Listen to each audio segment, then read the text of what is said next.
Welcome to my class, students. This is English grammar. We are doing a chapter transformation of sentence, and this is session 3. In this we are learning process description. How to write description of a thing in writing. This is very important chapter and you will have to learn it. आप जब descriptive ऐसे लिखते हो तब भी ये काम आएगा. अगर आप कोई चीज को अपनी किसी चीज को सेल करना चाहते हो तब भी ये आपके काम आएगा. आपको पता है ना, अभी ओला है, ओला में एक ऐप है जहां आप अपनी पुरानी चीजों को सेल कर सकते हो.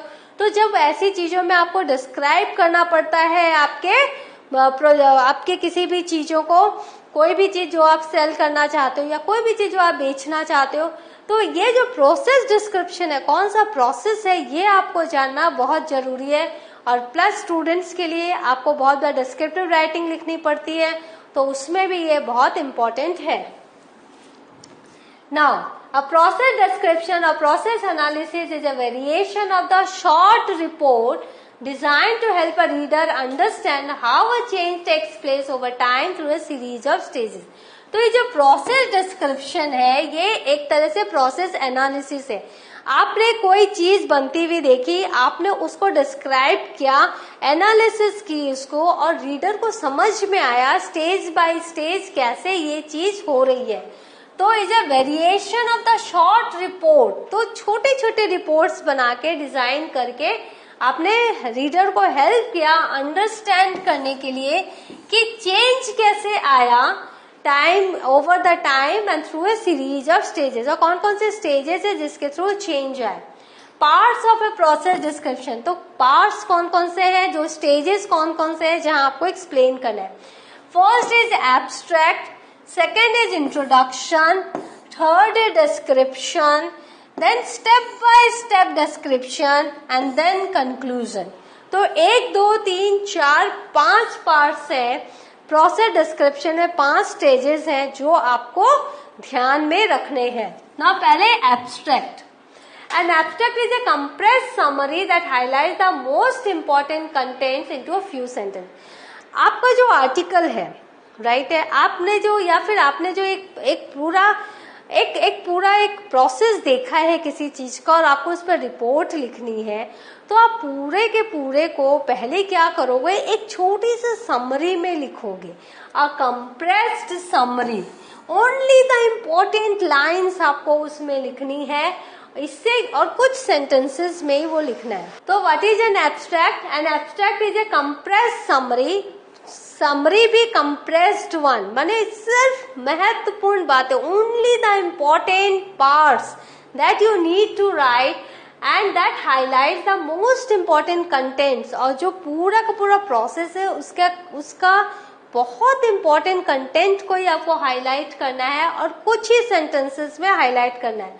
अब एग्जांपल देखो, अब वेटरिनरी डेंटिस्ट्री है, इसके ऊपर पूरे के पूरे पेजेस हैं और आपको उसके ऊपर पहले एब्स्ट्रैक्ट एक समरी तैयार करनी है. तो क्या है, veterinary dentistry includes the cleaning, adjustment, filling, extraction और repair of your pets teeth. आपको पता है ये पेट्स, हमें डेंटिस्ट होते हैं जो आपके पेट के दांतों की देखभाल करते हैं. तो ये जो वेटरिनरी डेंटिस्ट्री होते हैं वो क्या करते हैं, उसमें क्या क्या होता है, वो आपके पेट के दांतों को क्लीन करते हैं, एडजस्ट करते हैं, फीलिंग करते हैं, एक्सट्रैक्शन निकालते हैं और रिपेयर करते हैं. And all other aspects of oral health care, और मुंह के जितने भी हेल्थ केयर है उन सबको वो देखते हैं. These procedures should be perform by veterinarian. और ये सारे जो प्रोसीजर है वो वैसा डेंटिस्ट नहीं कर सकता जो इंसानों के दांतों की देखभाल करता है, ये सिर्फ एक वेटरिनेरियन ही कर सकता है और बोर्ड सर्टिफाइड वेटरिनरी डेंटिस्ट. तो ये जो है पेट डेंटल केयर से ये पूरा आया, लेकिन ये काफी बड़ा है. तो इसमें क्या है, आपने एक एब्स्ट्रैक्ट, आपने मोस्ट इम्पोर्टेंट कंटेंट को फ्यू सेंटेंस में लिख दिया. अब सब फिर आप एक्सप्लेन करोगे धीरे से. क्लीनिंग क्या है, एडजस्टमेंट क्या है, फीलिंग क्या है, एक्सट्रैक्शन क्या है, रिपेयर कैसे होता है, ओरल हेल्थ केयर कैसे लिया जाता है, फिर क्या क्या ये सर्टिफिकेट कौन से जरूरी है, वो सब बाद में. लेकिन पहले एक एब्स्ट्रैक्ट समरी, कंप्रेस्ड समरी बोलते हैं ना, सोल ऑफ द आर्टिकल. वो जो पूरा आर्टिकल है उसका सोल क्या है, एब्स्ट्रैक्ट उसी को कहते हैं. राइट। नाउ इंट्रोडक्शन, फिर आपका आता है इंट्रोडक्शन। तो good introduction is a concise paragraph that will accomplish two things. तो दो चीजें होनी चाहिए ये अच्छे इंट्रोडक्शन में। Define the overall process in a single sentence. तो जो प्रोसेस है उसको आप सिंगल सेंटेंस में आप डिस्क्राइब करो and describe the document scope and purpose. और फिर क्या करो, जो डॉक्यूमेंट का स्कोप है और पर्पस है, पहली लाइन में आपका क्या आएगा, ओवरऑल प्रोसेस, राइट। और दूसरे में क्या आएगा, उसका स्कोप एंड पर्पस। तो ये आपका इंट्रोडक्शन है। ये ज्यादा से ज्यादा थोड़े से लाइंस का होता है, ये ज्यादा नहीं होता। ये भी एक कंसाइज पैराग्राफ होता है, छोटा एक पैराग्राफ होता है जिसमें ओवरऑल प्रोसेस को एक सिंगल सेंटेंस में डिस्क्राइब किया जाता है और स्कोप एंड पर्पस बताया जाता है। नाउ फिर आता है ब्रीफ डिस्क्रिप्शन। अब आपको डिस्क्राइब करना है, answer the question how does it happen. अब आपको आंसर देना है हर एक चीज कैसे हो रही है। कंक्लूड, फिर इसको कंक्लूड करना है by breaking the process up into stages.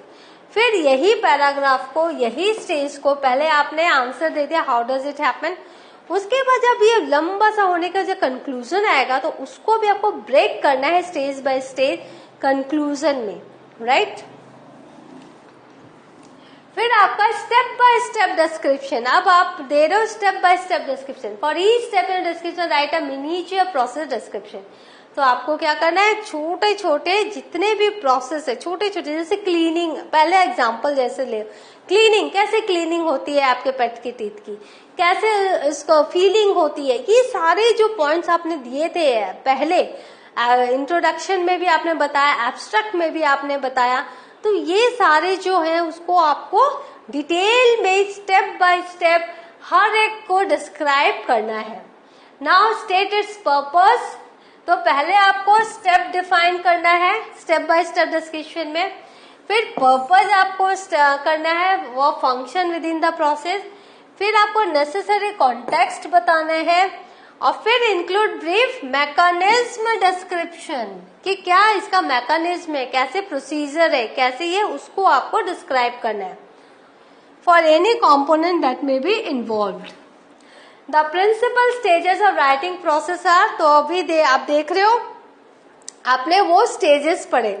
अब हम बता रहे हैं वो कौन कौन से स्टेजेस हैं जो आपके राइटिंग में आपको बार बार ध्यान देना है। पहले आप प्लान करो स्टार्टिंग की, starting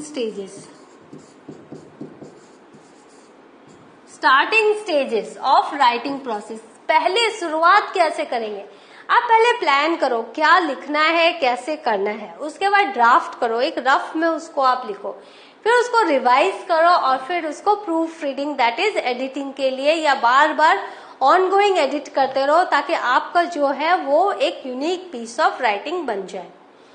divide the stage up into सब स्टेजेस इफ नेसेसरी। और फिर क्या करो, वो जो स्टेप बाय स्टेप डिस्ट्रक्शन हमने दिया उसको आप बार बार उसको आप सब स्टेजेस में भी डाल सकते हो। जैसे अगर ए है क्लीनिंग तो 1 हो गया, उसका अंदर से जो प्रोसेस है उसको आप 1 2 3 करके भी लिख सकते हो, सब स्टेजेस में भी दे सकते हो। फिर conclusion, without being excessively redundant review the major step in the process. Redundant means एक ही चीज को बार बार रिपीट आप मत करो, don't repeat the things again and again, और जो मेजर स्टेप्स है उनको फिर से एक बार लिख दो तो वो आपका कंक्लूजन हो जाएगा। तो आपने क्या क्या देखा, एब्स्ट्रैक्ट, फिर आपने देखा इंट्रोडक्शन, फिर आपने देखा ब्रीफ इंट्रोडक्शन, ब्रीफ डिस्क्रिप्शन, फिर आपने देखा स्टेप बाय स्टेप डिस्क्रिप्शन और फिर आपने देखा कंक्लूजन। तो इस तरह से आपने अपने प्रोसेस ऑफ डिस्क्रिप्शन को आपने किया, किसी भी चीज के प्रोसेस को लिखा। नाउ ऑब्जेक्टिव ऑफ राइटिंग क्या है, एक जो राइटर उसका ऑब्जेक्टिव क्या रहता है लिखने का, identify the purpose for writing. हमें पर्पस ढूंढना है, हमने क्यों लिखा उसको, रीडर को भी ये पता लगना चाहिए कि ये पर्पस ऑफ राइटिंग क्या है। Strategies for generating and developing ideas for making a point through description. तो हम लोगों को क्या करना है, आइडियाज को जनरेट करना है, डेवलप करना है और एक पॉइंट बना के उसको डिस्क्रिप्शन के थ्रू लाना है। आइडेंटिफाई या फोकस फॉर देयर राइटिंग, और आप जो रीडर्स हैं उनको पता होना चाहिए यहाँ हमें फोकस करना है, तो वो आपको वो आइडेंटिफाई करना है वाइल राइटिंग की जो रीडर्स हैं वो फोकस जहां आप चाहते हैं वहीं करें। Identify the audience for their writing, और आपको क्या है कि राइटिंग आप किसके लिए लिख रहे हो। यहाँ पर ऑफ राइटर्स, जो राइटर्स हैं उनके ऑब्जेक्टिव्स को ये बता रहे हैं, तो आपको ये भी देखना है कौन से ऑडियंस, किस टारगेट, कौन सा टारगेट ग्रुप है आपका जिसके लिए आप लिख रहे हो। एनालाइज एग्जाम्पल्स और descriptive writing both professional and student written, और जितने भी एग्जाम्पल्स हैं आपके डिस्क्रिप्टिव राइटिंग उसको आप भी एनालाइज करो और आप भी देखो कि आप इसमें किस तरह से आप इसको सीख सकते हो, आप इसके स्टेज को आप पहचानते हो कि नहीं, दैट मेक अ पॉइंट, और उसमें से पॉइंट निकालने की कोशिश करो और फिर उसे अपने हिसाब से एलाबोरेट करो। Now when we write about a process, we are interested in the action, not who is doing them. In this case we use the passive voice. हमेशा याद रखो हमें एक्शन में इंटरेस्ट रहता है तो हम पैसिव वॉइस का यूज करते हैं। The leaves are grown, they are then plucked, तो कौन कर रहा है इसमें हमें इंटरेस्ट नहीं है, बट ये प्रोसेस में हमें इंटरेस्ट है। Make sure you always make use of mix of time transitions, that is tense, to guide the reader through the description. आपको हमेशा क्रोनोलॉजिकली आपको सब लिखना है और टाइम का ट्रांजिशन बहुत जरूरी है।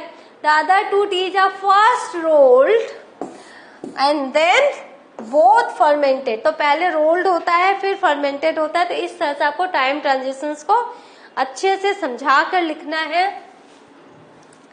You must also accurately use a mix of complex structure necessary to achieve grammatical range and accuracy. और जो आपका ग्रामेटिकल रेंज एंड एक्यूरेसी है उसको पाने के लिए जो कॉम्प्लेक्स का जो मिक्स है वो भी बहुत ही एक्यूरेट होना चाहिए। जैसे रिलेटिव क्लॉज दैट विच का हमने यूज किया, the final stage is also the same which sees all the leaves dried in an oven. फिर adverbial clause although all the teas are produced from the same leave, तो हमने ये adverbial clause का इस्तेमाल किया। तो जितने भी आप मेरे अगर उसमें से क्लॉजेज वाले सेशंस में जाएंगे, you will learn how to write complex sentences, तो वहां पर आपको मिलेंगे subordinate clause, clauses and phrases करके हमारे मेरे सेशंस हैं, आप उसमें प्लीज जाइए और लर्न कीजिए कॉम्प्लेक्स सेंटेंसेस कैसे लिखे जाते हैं। So what have we learned today? We have learned how to describe a process, and in process description what are the things that you will have to take care of. Please have a good revision of this particular chapter. It's very important for you to learn it and to use it in your writing. In the next session I'll be here with a new topic of grammar. Till then, have a good revision. Thank you.